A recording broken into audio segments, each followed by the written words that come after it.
ایک بہت ہی important development recently Pakistan کے اندر بھی ہوئی، اینڈ آفن یہ کویشچن جو ہے وہ ریز کیا جاتا ہے کہ پاکستان میں کبھی یو ایف اوز یا یو اے پیز کی ڈسکوری کیوں نہیں ہوتی ہے، یا امریکہ سے باہر کیوں نہیں ہوتی، اور یہ ہم نے لاسٹ ایپیسوڈ میں بھی اس کو ایکسپلور کرنے کی کوشش کی تھی. بٹ کوائٹ سرپرائزنگلی پاکستان میں بھی سائٹنگز جو ہیں وہ بہت ساری ابھی ریسنٹ بھی ہوئی ہیں، اور یہ نیوز میں بھی آئی، بی بی سی نیوز نے بھی کور کیا، ہسٹری چینل نے کور کیا. So we will talk about that, but ہم ایک فنڈامنٹل ٹاپک سے اسٹارٹ کریں گے کہ what exactly is a U A P, and U F Os کیا ہوتے ہیں، یو ایس اوز کیا ہوتے ہیں، اینڈ ان میں ڈفرینس کیا ہے.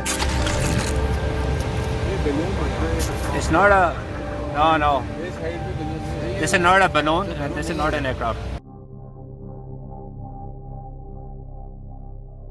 We're again on the path of discovery, and as students of the topic, for the audience who's also watching, ہم اس کو کیسے ڈفرینشیٹ کریں کہ یو ایف اوز جو ہم کتنے سالوں سے نام سن رہے ہیں، اور اب جو ایوالو کر گیا ہے into you A P and U S O, all these terms, what do they really mean? اچھا، it's a very important and a very interesting discourse for discussion, right? اور آپ نے بڑا ویلڈ پوائنٹ اٹھایا ہے by really touching upon the basis of the term.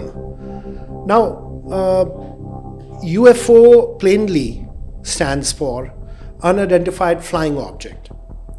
اچھا، اس میں ہم نے کچھ ڈسکشن پیچھے ہم کر چکے ہیں اس پہ کہ ہسٹوریکلی ورلڈ وار 2 میں کچھ چیزیں رجسٹر ہوئیں، آبزرویشنز ہوئیں پائلٹس کی. The jets that were fighter jets, the pilots observed some bright glowing objects by sides of the planes, and they thought that they were following them. They might be stationary, they might be. اچھا، ان کو فو fighters کا نام دیا گیا. نا historically یہ بھی ایک اس کا بیسک ہے ایونٹ جو رجسٹر ہوا، but the real reasoning was کہ there was something unidentifiable in the atmosphere. We can say that the recent sightings are in no way connected with any secret development by any department of the United States. I found that many pilots have described objects of substance and high speed. جو کہ pilots, you know کہ they are trained in their own discipline. Yeah. So they are trained observers rather. ہمیں یہ بھی کہنا چاہیے. They're well aware and familiar with the surroundings. Well aware and familiar of the circumstances and the environment and the kind of missions that they are carrying out. They know each and everything. They know their way کہ کیا چیز artificially created ہے، کیا چیز natural ہے، کیا چیز اس میں either man made or any other phenomenon, such phenomenon ہے.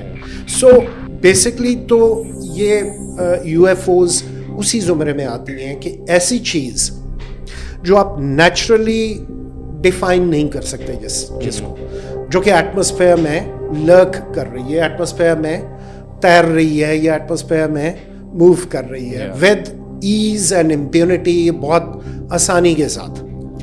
اور نیچرلی اس کے اندر پھر ہم 5 observables مزید ڈسکس کریں گے بعد میں، جب ہم اس کو تھوڑا ٹیکنیکل بنیادوں پہ بھی مزید آگے ڈیپ جانے کی کوشش کریں گے. سو ایک تو یہ بات ہوئی. دوسری بات یہ کہ نیچرلی جب یہ کلاسیکل یعنی ہسٹوریکل فریز ہے یا ٹرم کہہ لو جو یوز ہوئی جب یہ چیزیں آئیڈینٹیفائبل نہیں تھی کہ کیا یہ کوئی پلین ہے، کیا یہ کوئی ایٹماسفیرک ایکٹیویٹی ہے، کیا یہ کوئی ایسا فینومینن ہے جو سائنٹیفکلی پہلے ہم سے چھپا ہوا تھا.